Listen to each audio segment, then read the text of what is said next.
बड़ी खबर इस वक्त आ रही है, लौटूंगी आपके पास। जीतन राम मांझी बिहार के नए मुख्यमंत्री होंगे। जी हां, फैसला ले लिया गया है। जीतन राम मांझी अब बिहार के मुख्यमंत्री होंगे। थोड़ी ही देर में होगा इस बात का औपचारिक ऐलान। नीतीश कुमार के इस्तीफे के बाद से ही इस बात को लेकर उहापोह की स्थिति बनी हुई थी कि अगला मुख्यमंत्री कौन, किसके नाम पर लगेगी मुहर। थोड़ी ही देर में औपचारिक ऐलान भी हो जाएगा। तो विधायकों ने नीतीश कुमार को दिया था नेता चुनने का अधिकार और जीतन राम मांझी अब बिहार के अगले मुख्यमंत्री होंगे। जिस तरह से नरेंद्र मोदी की जबरदस्त जीत के बाद से, उस जनादेश के बाद से नीतीश कुमार ने इस्तीफा सौंपा था, तो एक कश्मकश की स्थिति बनी हुई थी बिहार की राजनीतिक स्थिति को लेकर। कह लीजिए बिहार में तो राजनीतिक कबड्डी शुरू हो गई थी। कभी विधायक कहते थे कि आप चले जाएंगे तो हम अनाथ हो जाएंगे, आप ही रहिए मुख्यमंत्री। इधर नीतीश कुमार ने कहा कि मुझे जरा वक्त दीजिए। और इस बीच अब देखिए राज्यपाल से मिलने पहुंचे हैं नीतीश कुमार। जीतन राम मांझी अब होंगे अगले मुख्यमंत्री। विधानसभा भंग करने की सिफारिश नहीं की थी नीतीश कुमार ने, और इसी से साफ था कि खुद मुख्यमंत्री पद छोड़ दे रहे हैं, लेकिन आगे सरकार बनने की जो परिस्थितियां हैं वो खुली रहेंगी। शायद इस बात का भी एक डर था कि उन्हीं के कई विधायक बीजेपी में जाना चाहते थे, सरकार खुद ब खुद न गिर जाए। लेकिन इन सब के बीच बीजेपी ने कह दिया था कि वो चुनावों के लिए आगे बढ़ेंगे, वो इस तरह के दल बदल के साथ सरकार बनाने की मुहिम में नहीं आगे बढ़ेंगे। तो तमाम पार्टियां जिस तरह की परिस्थितियों से गुजर रही थी उसमें अब जाकर, और शरद यादव और नीतीश कुमार का भी जो एक तरह से मतभेद है वो खुलकर सतह पर पिछले दिनों देखा गया है। क्योंकि जब तमाम विधायक ये बोलते रहे कि नीतीश कुमार ही फिर से मुख्यमंत्री पद लें, शरद यादव ने कहा कि ऐसा नहीं होगा। सुजीत कुमार झा हमारे सहयोगी हमारे साथ इस वक्त सीधे जुड़ रहे हैं पटना से। सुजीत, जीतन राम मांझी चाहेंगे एक बार उनके पूरे जो अनुभव है, उनका जो व्यक्तित्व है, उस बारे में हमारे दर्शकों को बताएं, और साथ ही नीतीश कुमार ने उनके नाम का ऐलान किया। देखिए, अभी ऐलान नहीं हुआ है, लेकिन जीतन राम मांझी जो कि दावा पेश करने गए हैं, नीतीश कुमार, शरद यादव, ये तमाम लोग जो अभी अभी राजभवन में गए हैं, और उनके साथ जीतन राम मांझी भी हैं। और ये पिछले 1 घंटे से ये खबर थी कि जीतन राम मांझी को बुलाया गया था मुख्यमंत्री आवास।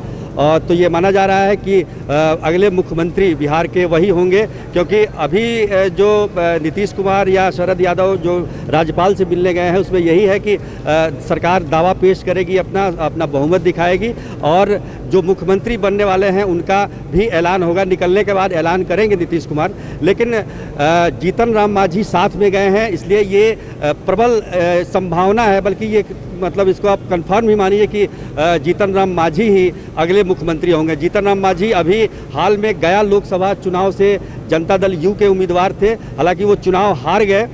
महादलित से आते हैं वो, गया से ही, मखदूमपुर से वो विधायक भी हैं, और काफ़ी पुराना उनका संसदीय इतिहास रहा है। मंत्री भी रहे हैं, पहले कांग्रेस की सरकार में भी मंत्री थे, लालू प्रसाद यादव के भी सरकार में मंत्री थे, और अभी भी वो कल्याण मंत्री हैं, नीतीश सरकार में कल्याण मंत्री हैं। लेकिन हाल में वो गया लोकसभा सीट से उम्मीदवार थे जनता दल यू के, लेकिन वो वहाँ से चुनाव हार गए। तो ये इनका जो काफ़ी सभ्य माने जाते हैं और काफ़ी मैच्योर पॉलिटिशियन है वो, इसलिए माना जा रहा है कि बाहर निकलते ही, राजभवन से बाहर निकलते ही नीतीश कुमार उनके नाम का ऐलान कर देंगे। अंजना। सुजीत, जेडीयू में पिछले दिनों 2 खेमे साफ दिखाई दिए, जिसमें नीतीश कुमार और वापस उनको फिर से नहीं बनाना है ये कहते हुए शरद यादव खुलकर बाहर आ गए थे। किसने चुना, किस खेमे के हैं? देखिए, ये मुझे लगता है कि दोनों खेमे को मान्य है, क्योंकि ये किसी गुट के नहीं है। ऐसे काफ़ी शांत और सौम्य स्वभाव के हैं जीतन राम मांझी, और किसी गुट में नहीं रहते हैं। महादलित कोटे से हैं, और आपको पता ही है कि जनता दल यू का जो आधार है, वोट बैंक है, वो महादलित है। हालांकि अति पिछड़ा भी है, लेकिन महादलित को ज़्यादा माना जाता है। तो इस लिहाज से भी ये किसी गुट से ऐसे नहीं है। लेकिन जहाँ तक गुटबाजी की बात है वो सामने आई ज़रूर है। लेकिन इस मौके पे जो कि अभी जो ऐलान अभी होना बाकी है, और ऐलान के बाद क्या रुख होता है ये भी देखना ज़रूरी होगा कि आखिर जीतन राम मांझी सभी गुटों को मान्य होते हैं कि नहीं, क्योंकि अभी औपचारिक रूप से ऐलान भी नहीं हुआ है इसका। अंजना। बिल्कुल, जरा सा इंतजार सुजीत करना होगा, लेकिन आपने ही सबसे पहले आज तक पर यह खबर भी हमारे दर्शकों को बताई थी कि नीतीश कुमार ने अपना इस्तीफा दे दिया है, और इसीलिए यह खबर भी बस जरा सा इंतजार करना होगा, नीतीश कुमार बाहर आएंगे और ऐलान करेंगे इस बात का। लेकिन नीतीश कुमार सुजीत उस जो एक नैतिक बढ़त इस कदम के जरिए हासिल कर रहे थे, उसको हासिल करने में बरकरार रखे, क्योंकि अगर वाकई इस्तीफा वापस लेते तो बहुत एक तरह से हम देखते कि लोग उन पर कटाक्ष करते और उन पर खूब साधा जाता निशाना।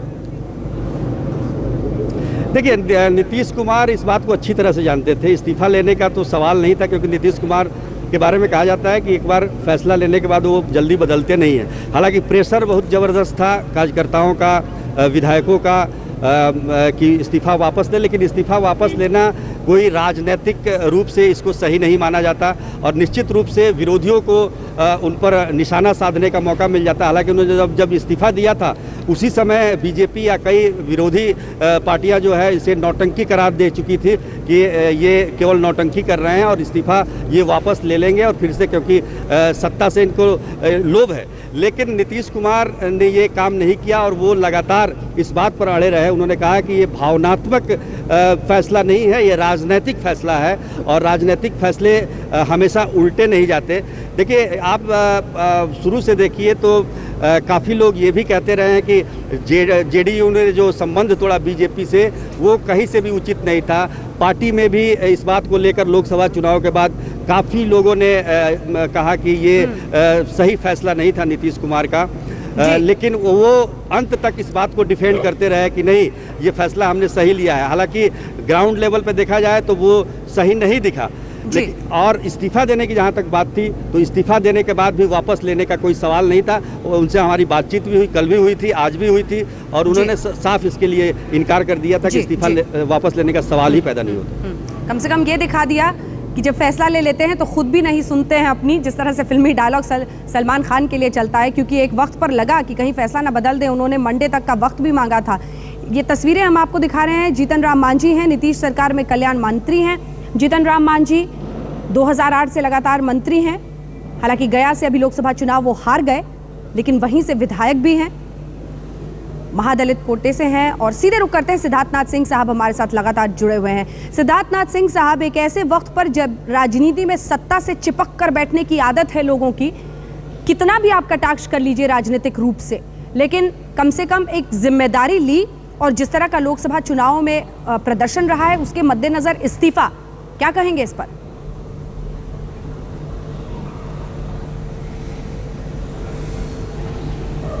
देखिए अंजना जी, ये जो कल इस्तीफा उन्होंने दिया, वो उनके जो जेडीयू है उसके अंदर जो विवाद पैदा हुए थे और जिस प्रकार से कुछ एमएलए छोड़ने की बात कर रहे थे या दबाव डाल रहे थे उनके ऊपर नीतीश कुमार के, उसको देखते हुए उन्होंने लिया। ये नहीं किया है कि वो, मगर उन्होंने समय बाय किया जिससे कि ये टूट जेडीयू के अंदर ना हो पाए। मगर उनका इंटरनल मैटर है, उन्होंने जो समझा ठीक करा, उनकी पार्टी ने जो सही समझा आज नए मुख्यमंत्री के रूप में किसी को पेश किया, उनके पास नंबर्स हैं, इसके आधार पर कोई दिक्कत नहीं है। मगर इंटरनल मैटर है, मगर इसको वो ये बनाए कि उन्होंने नैतिकता के आधार पे किया, तो वो मेरे गले के नीचे उतरना थोड़ा कठिन होएगा। जयनारायण व्यास जी, जीतन राम मांझी मुख्यमंत्री रह सकते हैं तो मुख्यमंत्री नीतीश कुमार भी रह सकते थे। देखिए, ये इनकी अंदरूनी बात है। मैं मानता हूं कि उन्होंने जो भी निर्णय लिया है वो जिस तरह से नीतीश कुमार जी ने भारतीय जनता पार्टी से साथ छोड़ने का निर्णय लिया था और उसके बाद जो भी नतीजे आए हैं, मैं मानता हूं कि इनकी जिम्मेवारी, उन्होंने खुद ही ये निर्णय लिए थे तो एक हद तक उनकी खुद की होनी चाहिए। और ये इनके पास इसके अलावा चारा भी नहीं था शायद। मैं मानता हूं कि अब इस तरह का नेतृत्व का ह्रास होने के बाद कई इनमें भी सदस्य ऐसे होंगे जो उनके नेतृत्व के सामने उठ खड़े होंगे और या उनको अपना नेता मानने से भी शायद इनकार कर सकते हैं और कहीं और जा सकते हैं। तो ये इनके लिए एक फेस सेविंग था, उन्होंने किया है। खैर, उनकी अंदरूनी बात है, देर से आए दुरुस्त है। अगर उन्होंने शुरू में ही ये गठबंधन से निकल के प्रधानमंत्री बनने की जो इनकी उन्होंने ख्वाहिश जाहिर की थी और नहीं की होती तो आज शायद दिन उनके लिए अलग होते। बिहार सरकार के कल्याण मंत्री जीतन राम मांझी अब बिहार के अगले मुख्यमंत्री होंगे। कुछ ही देर में इसके औपचारिक ऐलान की संभावना है। माना यही जा रहा है कि नीतीश कुमार, जीतन राम मांझी, शरद यादव जो कि गवर्नर से मिलने गए हैं, इसी बात पर गए हैं कि उनके मुख्यमंत्री बनने पर मुहर अब लग जाएगी। कुछ ही देर में नीतीश कुमार बाहर आकर इसका औपचारिक ऐलान कर सकते हैं। हमारे साथ तमाम खास मेहमान भी बने हुए हैं। हमारे सहयोगी सुजीत झा, जिन्होंने ये खबर आप तक पहुंचाई है, वो भी हमारे साथ बने हुए हैं। लेकिन सिद्धार्थ जी, एक जल्दी से रिएक्शन इसी पे। सत्ता के लिए जो लड़ाई हमने देखी है, हमने गोवा भी देखा, कैसे लालकृष्ण आडवाणी रूठे, वो भी देखा जब नरेंद्र मोदी का नाम आगे किया जा रहा था। तो ये वो दौर है राजनीति का जिसमें कुर्सी से चिपकने की आदत खुलकर दिखी है। उम्र चाहे जो भी है, अनुभव है, सबको दरकिनार करते हुए फिर भी आप मानने को तैयार नहीं है कि एक शख्स ने कम से कम नैतिक जिम्मेदारी चुनावों में, लोकसभा चुनाव में हार की ली।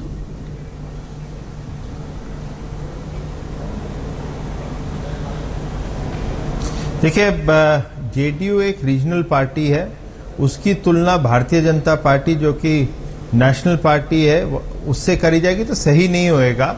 मगर जेडीयू में एक ही लीडर है, नीतीश कुमार है, वो जो निर्णय इस्तीफा करेंगे और उसके बाद, या आप मैं सोनिया गांधी जी की भी बात कर लें क्योंकि डायनेस्टी की एक पार्टी है, उसके बाद वो ही निर्णय करेंगे किसको बनना है। तो इसलिए आपको जब अजूबा नहीं लगना चाहिए। मगर जब भारतीय जनता पार्टी है, इसके अंदर कहीं मोदी जी हैं तो उसके साथ साथ और भी बड़े नेता हैं जिन्होंने अपने परफॉर्मेंस से सब कुछ किया। मगर उसके अंदर फिर एक निर्णय लिया गया कि इन सब में कौन सबसे आगे जा सकता है, जिसकी लोकप्रियता सबसे अधिक है। हमने लोकप्रियता के आधार पर, जनता की आवाज के आधार पर, एक लोकतांत्रिक प्रक्रिया के तहत हमने एक व्यक्ति जो है नरेंद्र मोदी जी को आगे रखा। आज उसका हम लोग सब लोग फायदा देख रहे हैं और देश को एक, जिसको आप कह रहे हैं एक सॉलिड सरकार मिली, वो भी हम देख रहे हैं। तो ये एक अच्छा निर्णय लिया गया था भारतीय जनता पार्टी के द्वारा। और आपने मेरे सवाल का जवाब नहीं इसको ही दिया। लोकतंत्र आपने मेरे कहते हैं सवाल और का इसको ही जवाब नहीं मजबूत दिया। किया हितेश जी, आप मेरे सवाल का जवाब दे दीजिए। जी, वही सवाल, नैतिकता जी, एक मुझे ऐसे लगता वक्त पर जब सब राजनीति में कुर्सी और सत्ता से चिपक कर बैठे। ऐसा है, राजनीति का सत्ता से जुड़ाव और सत्ता के लिए आग्रह, ये ऐसी चीज़ें हैं जिन्हें इससे अलग करके नहीं देखा जा सकता। मगर नीतीश कुमार जी का ये कहना कि नैतिक जिम्मेदारी, मैं इसे नहीं मानता हूँ। पत्रकार के तौर पर मैं ये सहमत नहीं हूँ। मैं मानता हूँ कि रपट गए तो हर हर गंगे। अब जब उन्होंने नतीजे देख लिए तो उन्हें मालूम था कि इस कुर्सी पर ऐसे बैठा रहना ऐसी स्थिति में संभव नहीं है। तो उन्होंने ये पॉलिटिकल कैमोफ्लेज की तरह से एक पैंतरा चला है। कुर्सी से दूर भी नहीं है, मगर जीतन राम मांझी कौन है और पर्दे के पीछे कौन रहेगा, सरकार कैसे चलेगी, इस तरीके के आप कह रहे हैं कि डोर उन्हीं के हाथ में रहेगा। बहुत संभव है कि हो सकता है, मगर मैं इसे पॉलिटिकल कैमोफ्लेज मानता हूँ। इसी के साथ ठीक है, आपकी बात मान ली हमने। आप कह रहे हैं कि इसको पॉलिटिकल कैमोफ्लेज की तरह, लेकिन सियासत में हर एक को ये मौका और ये इजाजत है कि वो अपने तरीके से सियासी दाव चले। लेकिन इतना जरूर कहा जाएगा कि एक ऐसे दौर में जहां पर हर कोई कुर्सी से चिपक कर बैठा है, नीतीश कुमार ने कुर्सी छोड़ी और अब जीतन राम मांझी अगले मुख्यमंत्री बिहार के होंगे। कुछ ही देर में उनके नाम का औपचारिक ऐलान भी संभव है।